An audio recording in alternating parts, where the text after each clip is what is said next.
নমস্কাৰ আপোনালোক সকলোকে পুনৰবাৰ আপোন চৰ্চৰ অন্য এটা ভিডিঅ'লৈ স্বাগতম জনাইছো। আপোনালোকৰ ষ্টেট বেংকৰ একাউণ্ট আছে নেকি? যদি আপোনাৰ ষ্টেট বেংকৰ একাউণ্ট আছে তেন্তে আপোনালোকৰ কাৰণে কিছুমান নিয়ম সলনি কৰিছে। আপোনালোকে যদি ষ্টেট বেংকৰ এটিএম কাৰ্ড ব্যৱহাৰ কৰে তেন্তে আপোনালোকৰ কাৰণে কিছুমান নতুনকৈ নিয়ম জাৰি কৰিছে ষ্টেট বেংকে। তো সেই নিয়মসমূহ কি মই আজি আপোনালোকক সেই সম্পৰ্কে জনাম। তো ভিডিও প্ৰথমৰ পৰা শেষলৈকে চাই থাকিব।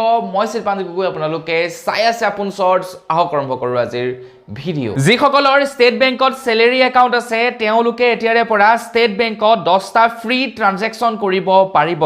পইচা ওলোৱা, বেলেঞ্চ চেক কৰা বা আপোনালোকে পইচা সোমোৱা 10টা ফ্ৰী ট্ৰানজেকশ্যন কৰিব পাৰিব একেবাৰে বিনামূলীয়াকৈ।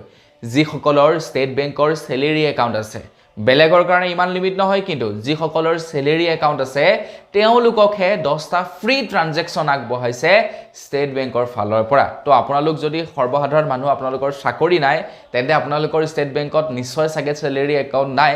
যিসকল চাকৰিয়াল তেওঁলোকৰ আছে, তো চাকৰিয়ালসকলে 10টা ট্ৰানজেকশ্যন কৰিব পাৰিব বিনামূলীয়াকৈ। যিসকলৰ ৰেগুলাৰ একাউণ্ট আছে তেওঁলোকে 5টালৈকে ফ্ৰী ট্ৰানজেকশ্যন কৰিব পাৰিব বুলি জনাইছে। মাত্ৰ 5টাহে ফ্ৰী ট্ৰানজেকশ্যন কৰিব পাৰিব যিসকলৰ ৰেগুলাৰ, মানে অন্যান্য ছেভিংছ একাউণ্ট। বাকী যিসকলে নেকি ধৰি লওক আপোনাৰ চেলেৰী একাউণ্ট ব্যৱহাৰ কৰে তেওঁলোকেতো 10টা ট্ৰানজেকশ্যন ব্যৱহাৰ কৰিব পাৰিবই, কিন্তু যিসকলৰ ৰেগুলাৰ একাউণ্ট আছে তেওঁলোকে কেৱল 5টাহে ফ্ৰী ট্ৰানজেকশ্যন হেনো ব্যৱহাৰ কৰিব পাৰিব। আৰু আপোনালোকৰ যদি লিমিট পাৰ হৈ যায় তেনেহ'লে আপোনালোকৰ 23 টকা পইচা বেংকৰ একাউণ্টৰ পৰা ডিডাক্ট কৰিব আৰু লগতে GST অলগছে। মানে আপোনালোকৰ একাউণ্টৰ পৰা 23 টকা প্লাছ 18% GST কাটিব যদিহে আপোনালোকে লিমিট ক্ৰছ কৰি পেলাই। চেলেৰী একাউণ্টৰ ক্ষেত্ৰত 10টা লিমিট আৰু ৰেগুলাৰ একাউণ্টৰ ক্ষেত্ৰত 5টা লিমিট পাৰ কৰাৰ লগে লগে আপোনালোকৰ একাউণ্টৰ পৰা 23 টকা প্লাছ GST কৰ্তন কৰা হ'ব। কিন্তু এই সমস্যা কেইটা বা এই দুটা নতুন সকলোবিলাক একাউণ্টৰ ক্ষেত্ৰত প্ৰযোজ্য নহয়। কিছুমান একাউণ্টৰ ক্ষেত্ৰত এই চিষ্টেম কেইটা লাগু কৰা নহয় বুলি জনাইছে। বা আপোনালোকে 23 টকা নভৰাকৈ কেনেকৈনো ইয়াৰ পৰা বাচিব সেই সম্পৰ্কেও ষ্টেট বেংকৰ ফালৰ পৰা জনাইছে। ষ্টেট বেংকে কৈছে যে BSBDৰ যিবিলাক একাউণ্ট আছে এই একাউণ্টৰ ক্ষেত্ৰত কোনো ধৰণৰ চাৰ্জেছ নাই, তেওঁলোকে আনলিমিটেড পইচা উলিয়াব পাৰিব। যিবিলাক KCC একাউণ্ট আছে KCC একাউণ্টসমূহেও আনলিমিটেড পইচা উলিয়াব পাৰিব। তাৰ লগতে SBIৰ ATMত আপোনালোকে আনলিমিটেড পইচা উলিয়াব পাৰিব।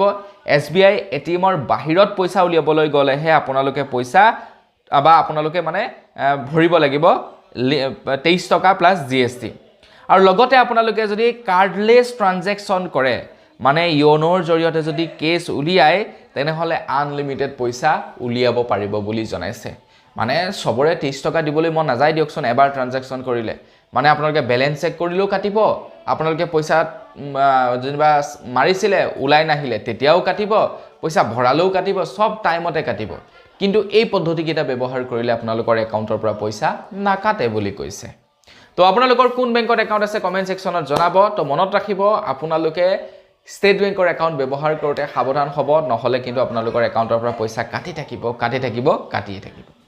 তো বন্ধু বছ আজিৰ ভিডিঅ' জনাবলগীয়া খবৰ ইমান কেইটাই আছিলে। খবৰ কেইটা জানি কেনে পালে কমেণ্ট ছেকশ্যনত জনাব। যদি ভাল লাগিলে লাইক এটা কৰি দিব, চেনেল যদি ছাবস্ক্ৰাইব কৰা নাই ছাবস্ক্ৰাইবটো কৰি ল'ব।